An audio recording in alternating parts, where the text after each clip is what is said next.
Hello and welcome to Controllers Tech. This is the second video in the ESP32 I2C series.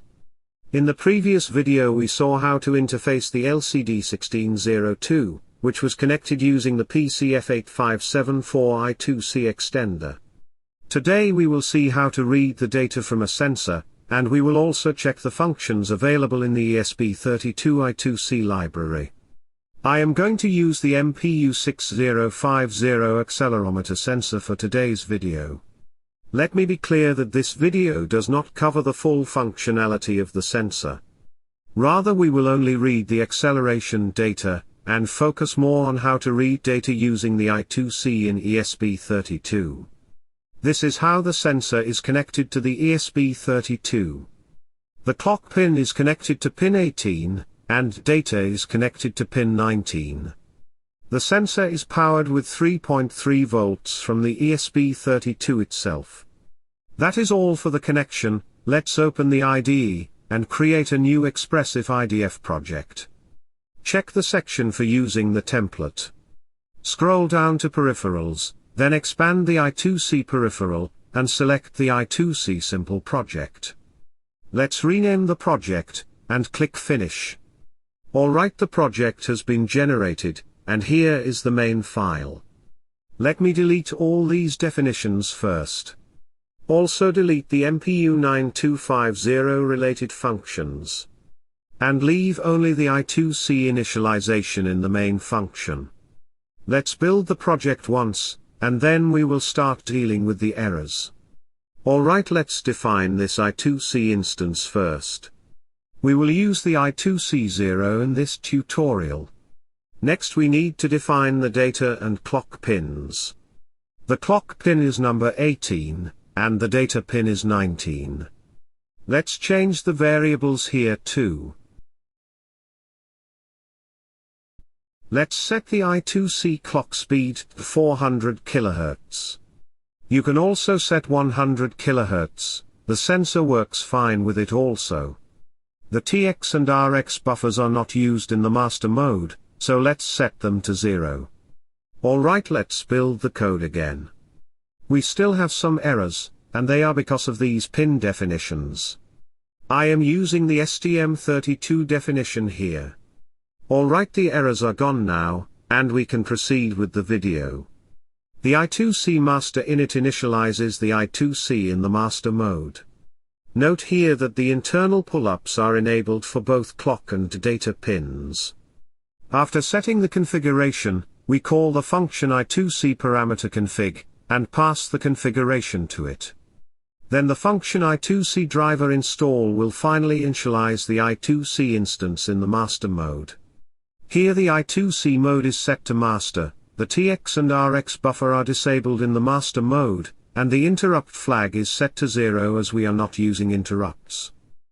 Inside the main function, we will call the master init to initialize the I2C in the master mode, and if there are no errors, a success message will be logged into the console. The sensor we are interfacing will act as the I2C slave. Now before we start writing the function for the sensor, we need to know its slave address. Here is the datasheet of the MPU6050, here you can find the slave address in the I2C interface section. Here is the 7-bit slave address for the sensor. But if you note here, the least significant bit is marked X. As they have mentioned here, the LSB depends on the logic of the pin AD0. You can find this pin on the breakout board of the sensor. The address is configured in this way, so as to allow two sensors to be connected to the same I2C bus. Since we have not connected the AD0, the logic will be treated as 0, and hence the address will be 68 hex. If you want to interface another sensor to the same bus, you can connect the AD0 to a 3.3 volt signal, and use the address 69 hex for it. Alright, let's define the slave address 68 hex in our code. Since we are not covering the full functionality of this sensor, we will not dig too deep into the datasheet. Rather, let's just focus on the bare minimum to get the acceleration values from the sensor. Let's check out the ESP32 I2C library file. Here mainly we have three functions available: master write to device, master read from device, and master write read device. There are other functions as well like I2C start, stop, write, read, etc., but they are the low-level functions. At a high level, we only have these three functions available. Let's understand why I am calling them high-level functions. The function write to device is used to send the data to the slave. It takes 5 parameters. The I2C instance, the slave address, pointer to the data that you want to write, the size of the data, and the timeout. This function will first issue the start condition. Then it will send the slave address. Then all the data bytes are sent. And finally it will issue the stop condition. This is a standard I2C transmission by the master. Next we have the master read from device.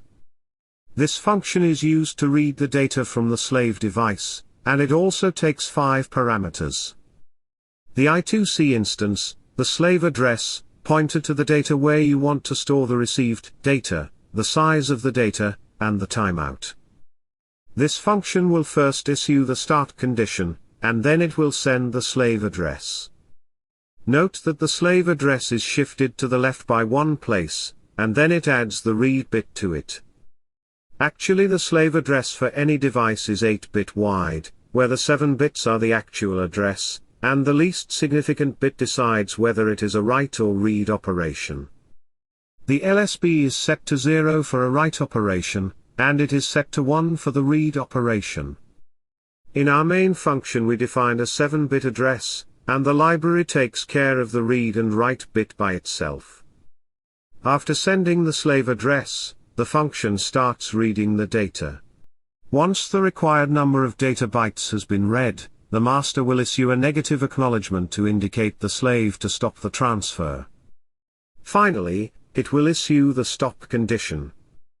The next function is the master write read device.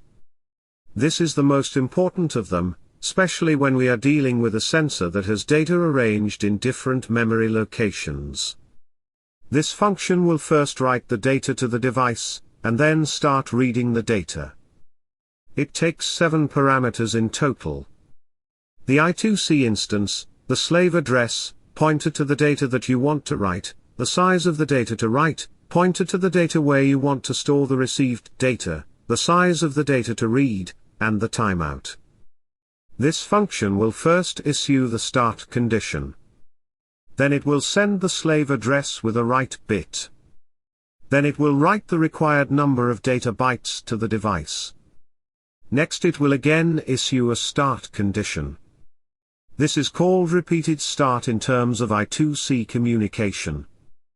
Now it will send the slave address with a read bit.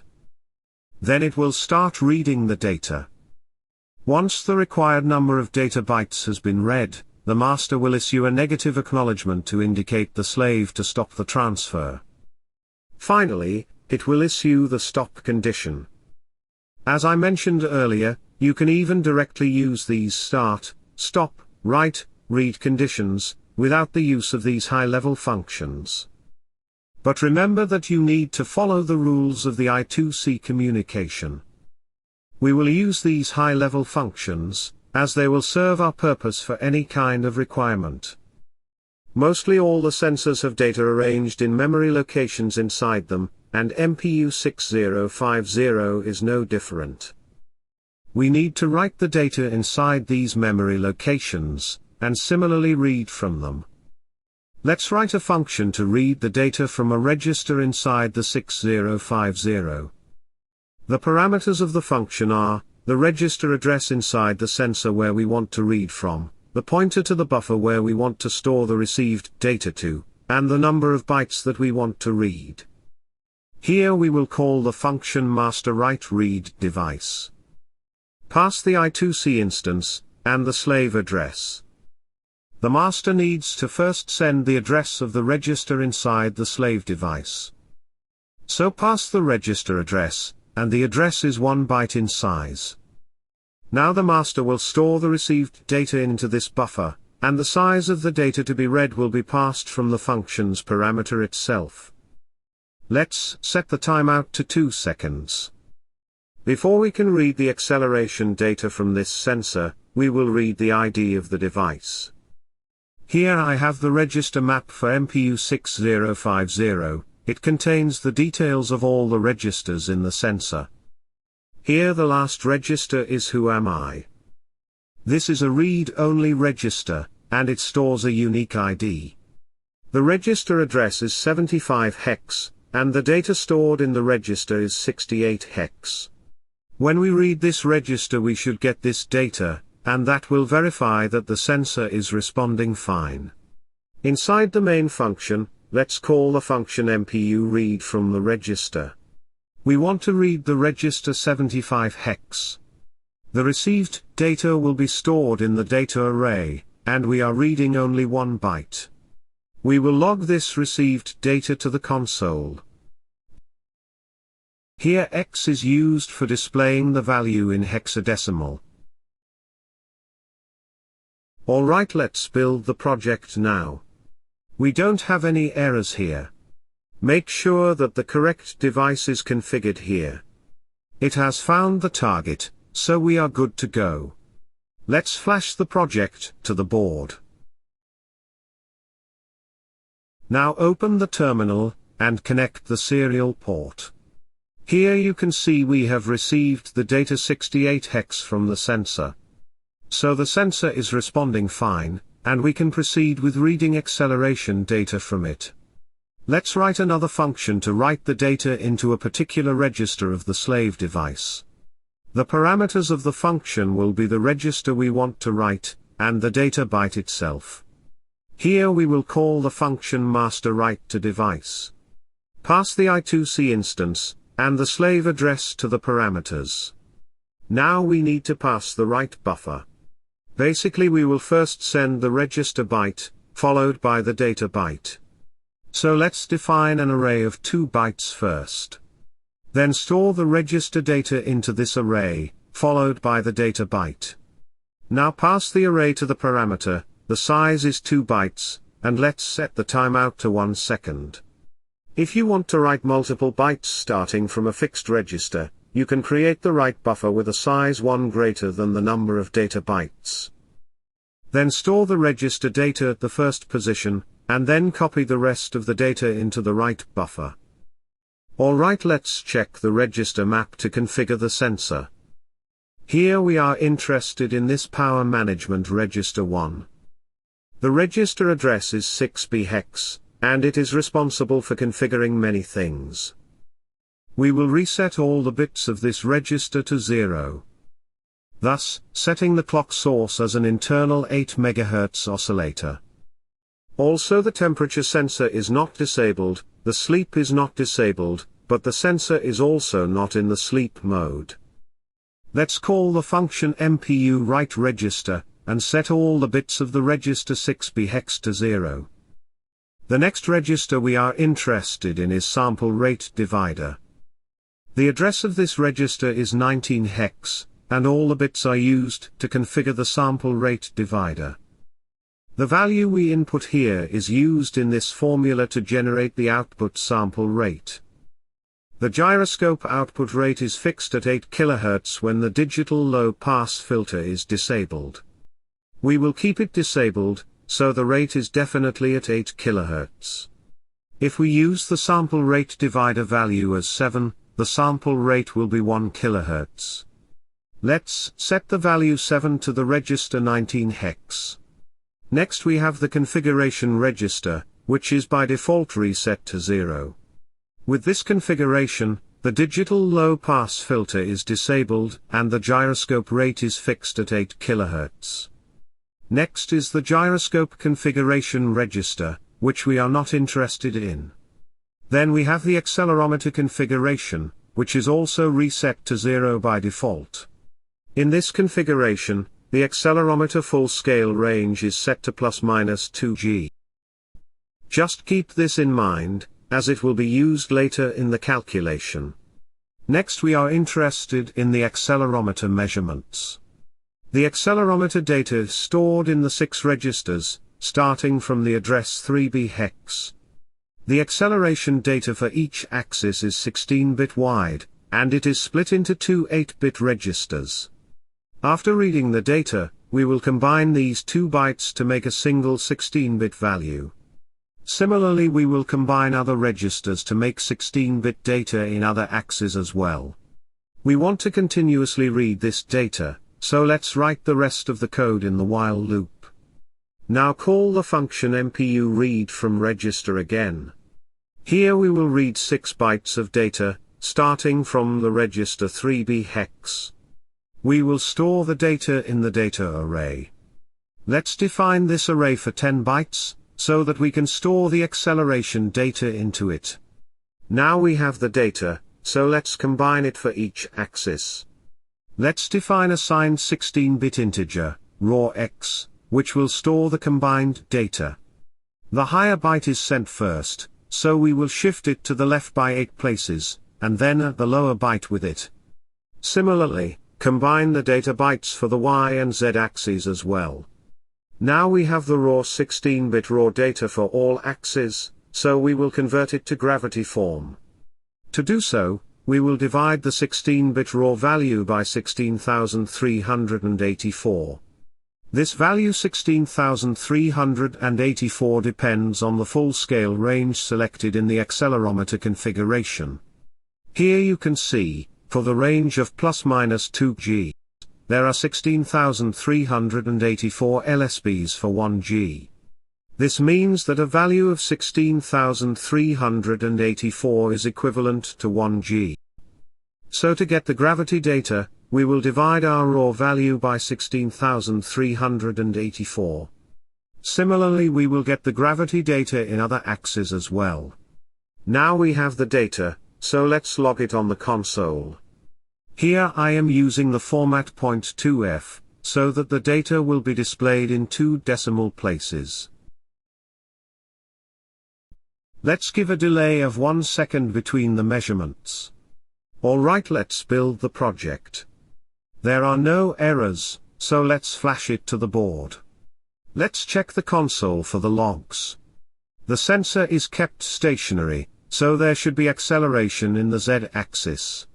Actually, there is a small error in the code. Here t should be the 4th element of the array, and we are shifting by 8 places. Let's build and flash it again. Alright, now we have the z acceleration near 1 G. Please keep track of the sensor's position, so you will understand how the acceleration changes with alignment. Let's flip the sensor upside down. You can see the acceleration in the z-axis is now -1 G. Now if we change the alignment towards the left, the acceleration in the x-axis has been increased towards -1 G. The other axes are close to 0. Similarly, if we change the alignment towards the right, the acceleration in the x-axis increases towards +1 G. Changing the alignment vertically changes the acceleration in the y-axis as well. So we can write and read the data from the MPU6050 using the I2C. We saw how to use the I2C write and read functions in ESP32. As I mentioned earlier, this video was not about MPU6050, instead we will make a complete video in near future covering all the functionality of this sensor. We will cover some more sensors which use I2C in the future videos. This is it for today. I hope everything was clear. You can download the project from the link in the description. Leave comments in case of any doubt. Keep watching, and have a nice day ahead.